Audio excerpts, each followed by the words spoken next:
My Ántonia by Willa Cather. Narrated by Sara Nichols.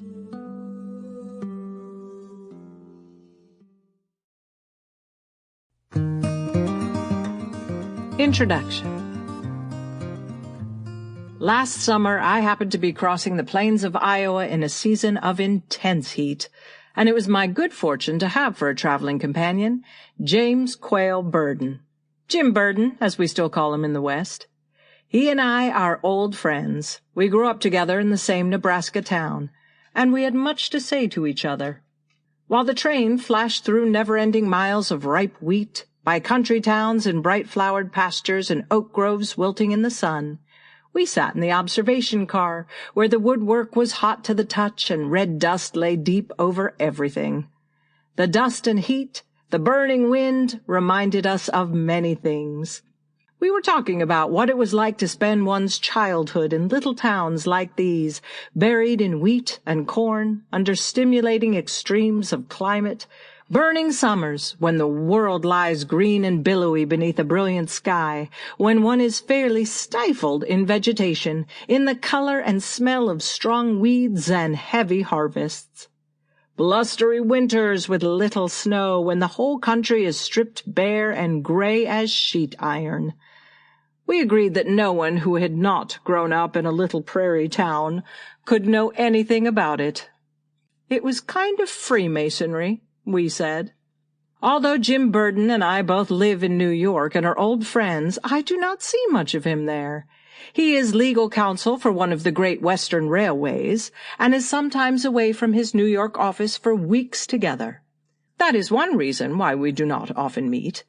Another is that I do not like his wife. When Jim was still an obscure young lawyer struggling to make his way in New York, his career was suddenly advanced by a brilliant marriage. Genevieve Whitney was the only daughter of a distinguished man. Her marriage with young Burden was the subject of sharp comment at the time. It was said she had been brutally jilted by her cousin, Rutland Whitney, and that she had married this unknown man from the West out of bravado. She was a restless, headstrong girl even then, who liked to astonish her friends.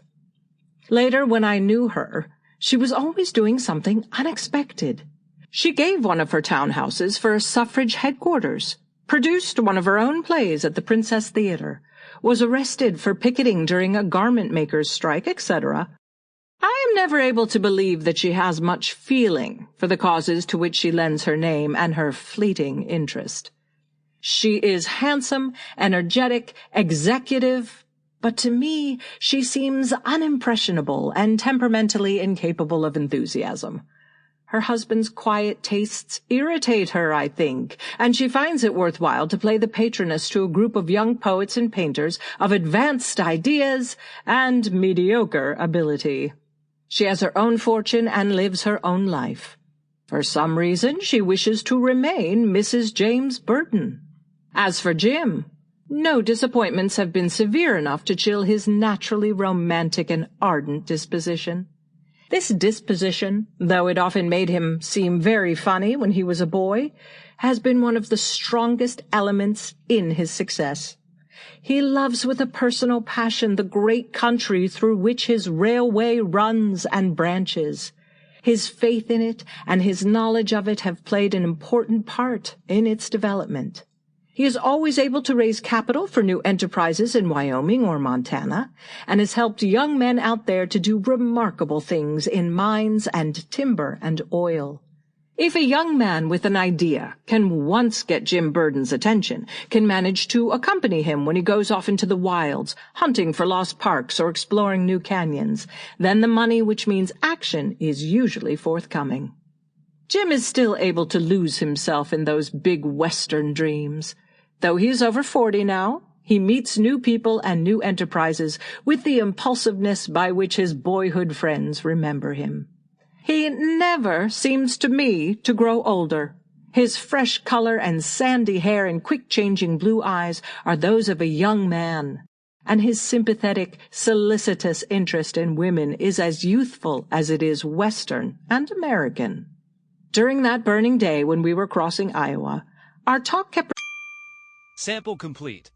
Ready to continue?